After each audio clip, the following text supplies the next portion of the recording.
My dear friends, I stand before you today to discuss a topic that might stir up some discomfort, perhaps even pain, in many of your hearts. We're going to talk about letting go, specifically letting go of people who have chosen to leave your life. Now, you might be wondering, why would I let someone go if I care for them deeply? Shouldn't I fight to keep them? Well, that's precisely what we're here to explore. Have you ever found yourself clinging to the memory of someone who has left, replaying scenarios in your mind, wondering what you could have done differently? Have you ever felt the ache of holding on to someone who has already let go of you? If you have, then you've experienced firsthand the struggle we're about to discuss. You see, in our desire to hold on to relationships, we often forget a fundamental truth. True connection cannot be forced or coerced. It must be mutual, freely given, and when we cling to those who have chosen to leave, we not only cause ourselves unnecessary pain, but we also deny ourselves the opportunity for growth and new beginnings. As we venture into this discussion, I want you to keep an open mind. We'll challenge some deeply held beliefs, question your motivations, and perhaps even ruffle a few feathers. But I promise you, by the end of our time together, you'll have a new perspective on what it truly means to let go, and why doing so might be the most powerful act of self-love you can perform. So let's begin by examining the nature of attachment. Why do we hold on so tightly to people who have left? It's a complex question, but at its core, I believe it stems from a fundamental misunderstanding about love and relationship. You see, from a young age, you're often taught that love is about possession. Your mind, lovers say to each other, "Don't ever leave me," you might plead. But in this possessive view of love, we forget that the people in our lives are not objects to be owned, but free beings with their own wills and choices. Think about it. When you're holding on to someone who has chosen to leave, what are you really holding on to? Is it the person themselves, or is it your idea of them, your memories, your hopes for what could have been? Consider the story of Sarah, a bright young woman who found herself unable to let go of a relationship that had ended. Sarah spent months analyzing every interaction, convinced that if she could just find the right words, the right actions, she could make her ex-partner return. She put her life on hold, turning down opportunities and neglecting her own growth, all in the name of a relationship that existed only in her memory. When we refuse to let go, we often find ourselves clinging not to a person, but to an illusion. We hold on to our idea of what the relationship was or could have been, rather than accepting the reality of what it is. This brings us to another important aspect of attachment, the illusion of control. When you're holding on to someone who has left, you might tell yourself that your love, your dedication, your sheer force of will can bring them back. We cannot control another person's feelings or choices. The only thing you have control over is yourself and your own actions. Now, I can almost hear some of you protesting, but what about fighting for love? You might ask, shouldn't we hold on to hope? These are valid questions, and they bring us to an important distinction. There's a difference between making a mutual effort to work through challenges in a relationship and clinging to someone who has clearly communicated their desire to leave. The former can be a beautiful testament to the power of love and commitment. The latter, I'm afraid, is often a recipe for prolonged pain and stunted personal growth. Let's talk about that pain for a moment. The cost of holding on to someone who has left is often far greater than we realize. It's not just the obvious heartache, the longing, the sense of rejection. It's also the opportunity cost, the lives we don't live, the growth we don't experience, the joys we deny ourselves because we're too focused on what we've lost. Think about Tom, a talented musician who put his career on hold after a difficult breakup. Tom was convinced that if he just waited long enough, proved his dedication, his ex-partner would return. So he stopped writing music, stopped performing, stopped pursuing his passion. He told himself it was temporary, that once his relationship was restored, he'd pick up where he left off. But months turned into years, and Tom's ex never came back. In the meantime, Tom had not only missed out on countless opportunities to advance his career, but he'd also lost touch with the part of himself that came alive through music. His self-esteem eroded, his skills grew rusty, and he found himself stuck in a limbo of his own making. When you refuse to let go of someone who has left, you often end up letting go of yourself. You put your own growth, your own joy, your own life on hold. And for what? For the slim hope that someone who has chosen to leave might change their mind. But what if, my friends, there was another way? What if instead of clinging to those who have left, you could find the strength, the courage to let them go? What if in that letting go, you could find not loss, but liberation? This brings us to a crucial shift in perspective. Letting go is not about giving up. It's not about admitting defeat. Rather, it's an act of profound self-love and respect. When you let go of someone who's chosen to leave, you're saying to yourself, I deserve to be with someone who chooses to be with me. I deserve to invest my energy in people and pursuits that bring me joy and growth. Letting go creates space in your life. Space for healing, for self-discovery, for new experiences and relationships. It's like clearing out a cluttered room. At first, the empty space might feel uncomfortable, even painful. But in that emptiness lies infinite possibility. Consider the story of Emma, a woman who struggled for years to let go of a past relationship. Emma had convinced herself that her ex was the only person who could make her happy. She measured every new person she met against her memory of her ex, and unsurprisingly, no one measured up. But one day, Emma had an epiphany. She realized that by holding on to this idealized memory, she was not only causing herself pain, but she was also closing herself off to all the beautiful possibilities life had to offer. So she made a conscious decision to let go. It wasn't easy. There were days when the pain felt overwhelming, when the temptation to reach out to her ex was almost unbearable. But Emma persevered. She threw herself into her passions, rebuilt neglected friendships, and you know what? As Emma focused on building a life she loved, she found her heartache beginning to heal.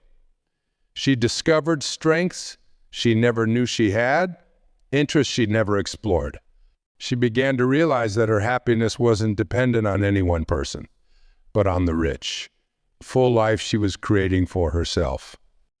When you let go of what's no longer serving you, you create space for new growth, new joy, new love to enter your life. It's like opening the curtains in a dark room. Suddenly, light floods in, illuminating possibilities you couldn't see before. Now, I know some of you might be thinking, but what if they come back? What if they regret leaving and want to return? And this, my friends, brings us to a crucial point in our discussion. The title of our talk is Let Them Go, They Will Regret It. Should their potential, regret really be your focus? As we pause here in our discussion, I want you to reflect on what we've explored so far. We've examined the nature of attachment, the cost of holding on, and the liberation that can come from letting go. But our journey is far from over. In the next part of our talk, we'll dig deeper into why focusing on someone else's potential regret can be a trap. We'll explore practical steps for letting go, the transformative power of self-focus, and how embracing new beginnings can lead to unexpected joy. So as we take a brief respite, I encourage you to ponder these questions. What are you really holding on to when you refuse to let someone go? What might become possible in your life if you created space by letting go? And most importantly, how might your life change if you focused not on someone else's potential regret, but on your own growth and happiness? Keep these thoughts in mind, for they will serve as the foundation for the next part of our exploration. The path of letting go is not an easy one, but I assure you, it is a path that leads to freedom, growth, and unexpected joy. So let us prepare ourselves to venture further into this challenging, yet ultimately liberating topic. We've explored the nature of attachment, the cost of holding on, and the liberation that can come from letting go. Now let's venture further into this complex topic. As we continue, I want to address a notion that's often at the heart of our reluctance to let go. The idea that if we hold on long enough, the person who left will come to regret their decision. Don't let your feelings take over. C.S. Lewis, my dear friends, imagine for a moment that you are a ship sailing on the vast ocean of life. The winds of circumstance blow, the waves of experience rise and fall, and at the helm of this ship stands you. But here's a curious thing. Within this ship is a tempestuous crew, a rowdy bunch we call emotions. They're a lively lot, aren't they? Joy, sorrow, anger, fear, love. Each one clamoring for attention, each one trying to seize control of the wheel. Developing emotional intelligence requires self-reflection. It's about taking the time to examine your feelings, to understand where they come from and how they influence your behavior. This isn't always a comfortable process. It can be like cleaning out the hold of your ship. You might uncover some things you'd rather not see. But this self-awareness is crucial if you want to navigate your emotional seas skillfully. Why do I react so strongly to certain situations? What past experiences might be influencing my current emotional responses? Are my emotional reactions helping me reach my goals, or are they holding me back? For instance, you might realize that your tendency to avoid conflict stems from childhood experiences of heated arguments in your family. Or you might recognize that your drive for perfectionism, while often productive, sometimes leads to unnecessary stress and anxiety. These insights don't immediately change your emotional responses, but they give you the awareness to start making different choices. As you engage in this self-reflection, you'll likely encounter some uncomfortable truths. You might realize that some of your emotional habits are not serving you well. This is where inner strength and resilience come into play. Inner strength isn't about suppressing your emotions or putting on a brave face. It's about having the courage to face your feelings honestly, to acknowledge them without being controlled by them. It's about being willing to sit with discomfort, to feel the fear, and do what needs to be done anyway. Resilience, on the other hand, is the ability to bounce back from emotional setbacks. It's like having a well-built ship that can weather storms and come out intact on the other side. You build resilience by facing challenges, learning from them, and continuing to move forward despite setbacks. For example, imagine you've just faced a significant rejection, perhaps a job application you were excited about, or a romantic interest who didn't reciprocate your feelings. Your immediate emotional response might be one of disappointment, sadness, maybe even anger or self-doubt. These feelings are natural and valid. Inner strength allows you to acknowledge these feelings without being overwhelmed by them. Resilience helps you to learn from the experience, to adjust your approach if necessary, and to try again rather than giving up. Now, as we learn to manage our own emotions more effectively, it's crucial that we don't lose sight of the importance of empathy. Emotional control doesn't mean becoming cold or unfeeling. Rather, it's about finding a balance between understanding others' emotions and maintaining our own emotional equilibrium. Think of empathy as the ability to tune into the emotional frequencies of those around you. It allows you to sense the undercurrents of feelings in a conversation, to understand the emotional weather of a room. This awareness is invaluable in navigating social situations, in building strong relationships, and in leading others effectively. However, empathy without emotional control can lead to becoming overwhelmed by others' feelings, to losing your own emotional bearings. It's like a ship that's so focused on the movements of other vessels that it loses sight of its own course. The key is to cultivate what we might call grounded empathy. The ability to understand and connect with others' emotions while maintaining your own emotional center. This allows you to be supportive and understanding without being swept away by every emotional current around you. For instance, imagine a friend comes to you in distress, pouring out their worries and fears.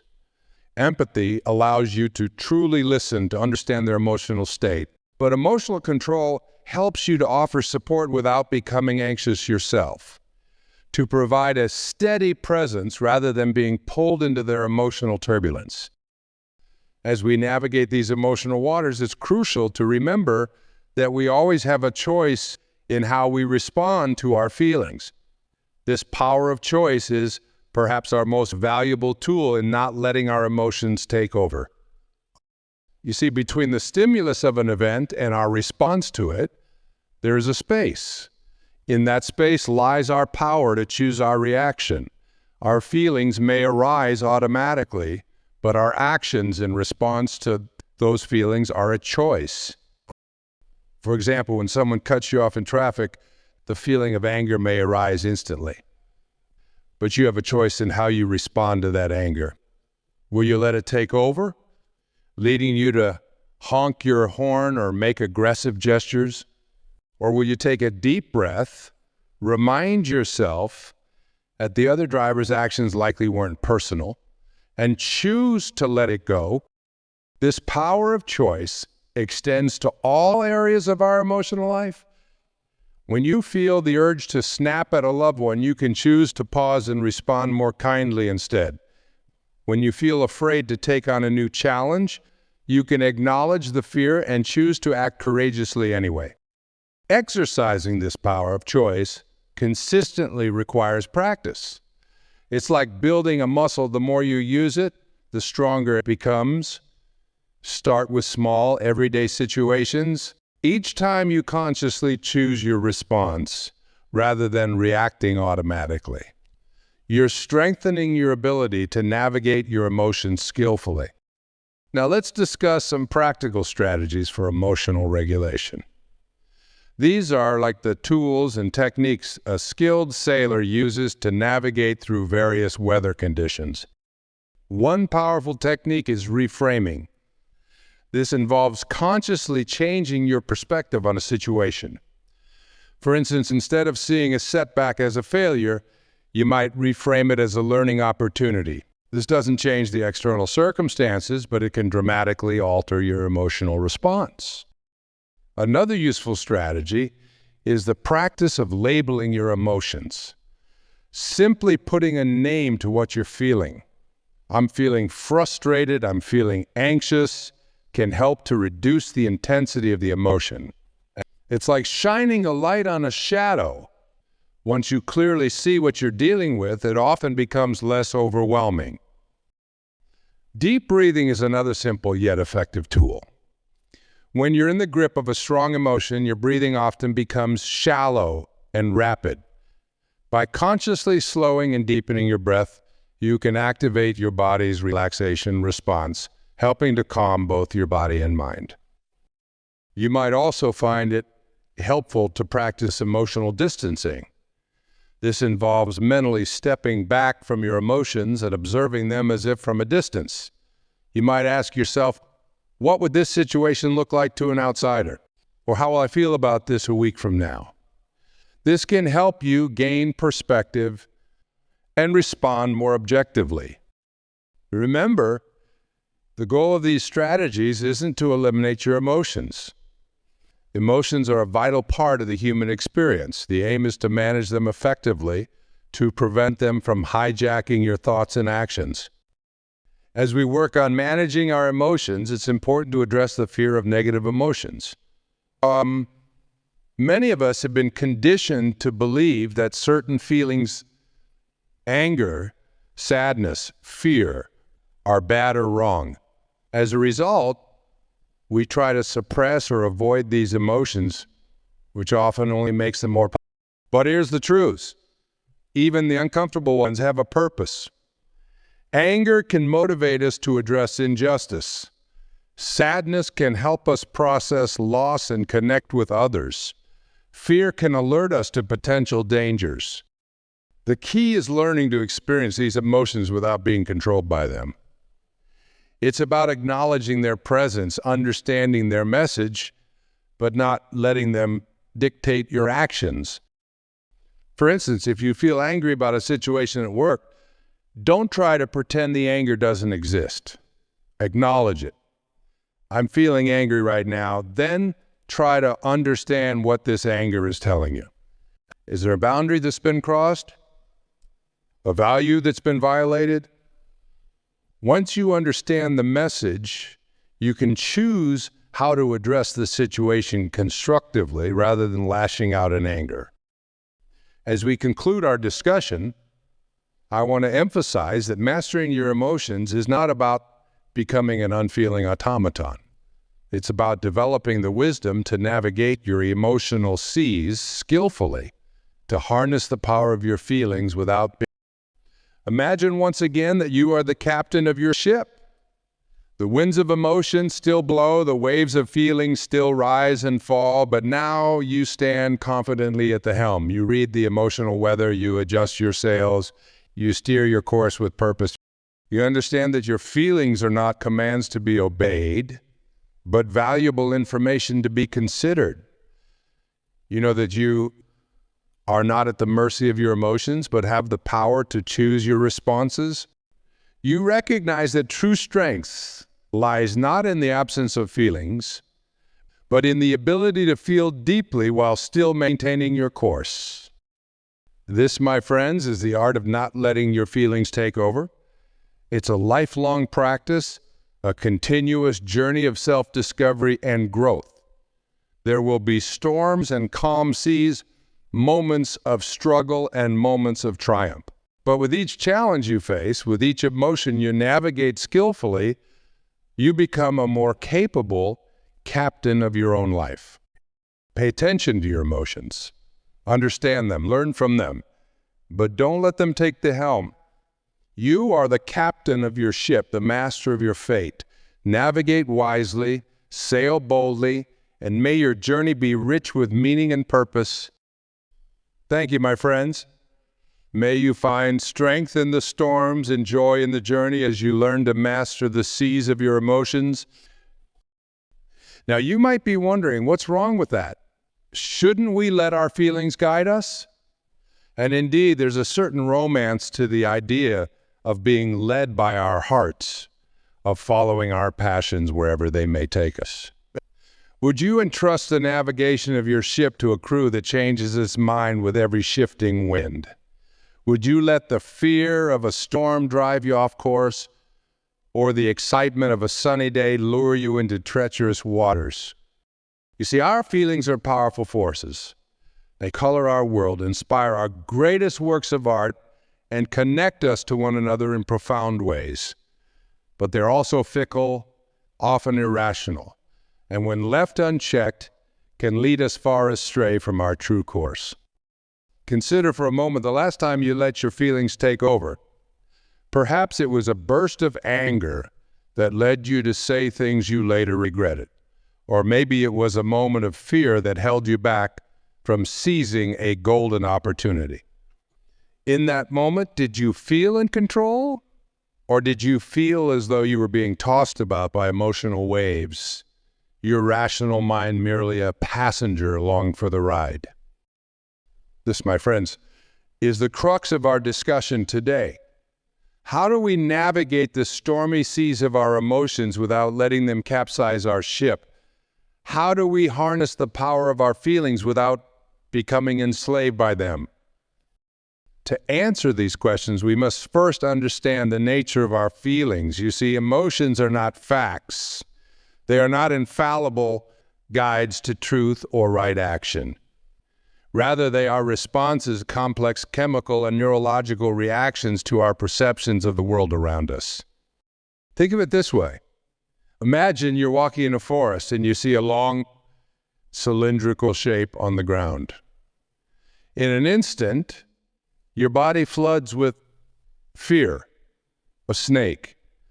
Your heart races, your palms sweat, you're ready to flee. But upon closer inspection, you realize it's merely a stick. The fear subsides, replaced perhaps by relief or even amusement at your mistake. What changed? Not the object itself, but your perception of it.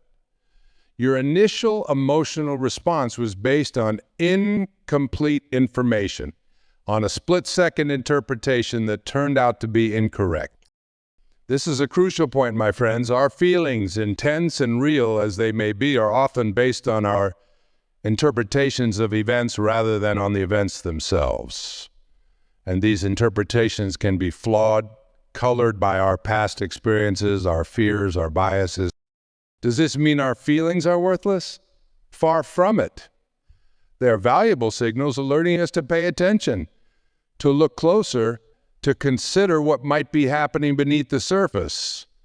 But they are not infallible commands to be obeyed without question. The difference between feeling and being. You may feel angry, but you are not anger itself. You may feel afraid, but you are not fear incarnate. Your feelings are a part of you, but they do not define the whole of who you are. Imagine a vast sky. Within the sky, clouds form and dissipate, some dark and stormy, others light and wispy. These clouds are like our feelings, ever-changing, sometimes overwhelming, but ultimately transient. And you are the sky itself, vast, open, capable of containing all these shifting emotions without being limited by any one of them. When we forget this distinction, when we identify too closely with our feelings, we risk being swept away by them. We say things like, I am angry, instead of I feel angry, as though the emotion has consumed our entire being. We let temporary states dictate permanent decisions. We become reactive rather than responsive, slaves to our emotional whims rather than masters of our own ships. But how do we maintain this distinction in the heat of the moment when our emotions are running high? This is where the practice of mindfulness comes into play. Mindfulness is simply the act of paying attention to the present moment without judgment. It's about observing our thoughts and feelings as they arise, rather than immediately reacting to them. The next time you feel a strong emotion welling up, try this. Pause for a moment. Take a deep breath. Notice the physical sensations in your body, the tightness in your chest, the heat in your face, the tension in your muscles. Observe the thoughts racing through your mind. But do all this as a witness, not as a participant. You're not trying to change or suppress the emotion, merely to observe it with curiosity. This simple act of mindful observation creates a space between stimulus and response. It allows you to step back and say, I notice that I'm feeling angry, rather than immediately lashing out in anger. It gives you the chance to choose your response rather than being controlled by your initial reaction. As you practice this mindfulness, you'll begin to recognize your emotional triggers, those situations, words, or events that consistently provoke strong emotional responses in you. Perhaps it's a certain tone of voice that sets you on edge, or a particular type of comment that never fails to hurt your feelings. Recognizing these triggers is crucial because it allows you to prepare for them. It's like knowing where the stormy waters are likely to be as you navigate your ship. You can't always avoid these areas, but you can brace yourself, adjust your sails, and navigate through them more skillfully.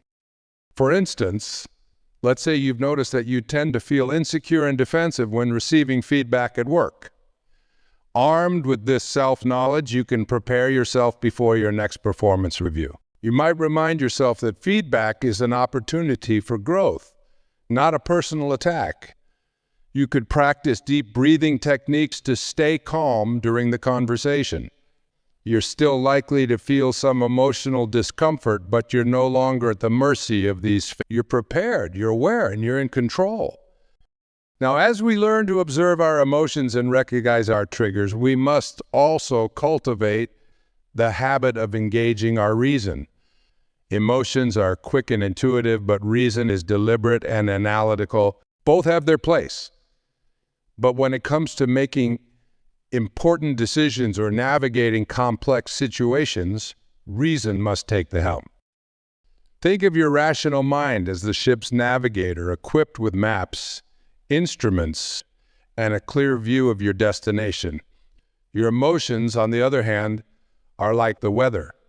Important to consider, certainly, but not to be blindly followed. When you feel a strong emotion pushing you to act, pause and ask yourself some questions. Is this feeling based on an accurate understanding of the situation?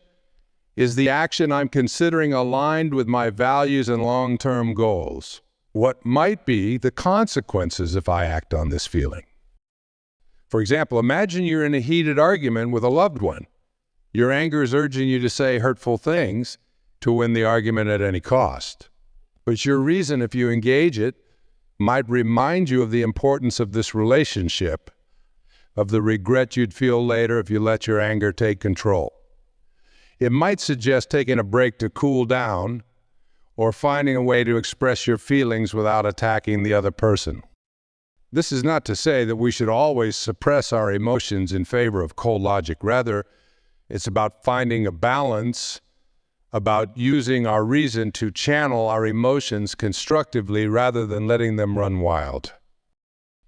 As we practice this balance between emotion and reason, we begin to develop what psychologists call emotional intelligence. This is the ability to recognize, understand, and manage our own emotions, as well as to recognize and influence the emotion. Emotional intelligence is like having a skilled crew to help you navigate your ship. It allows you to read the emotional weather, to understand the currents of your own feelings and those of the people around you.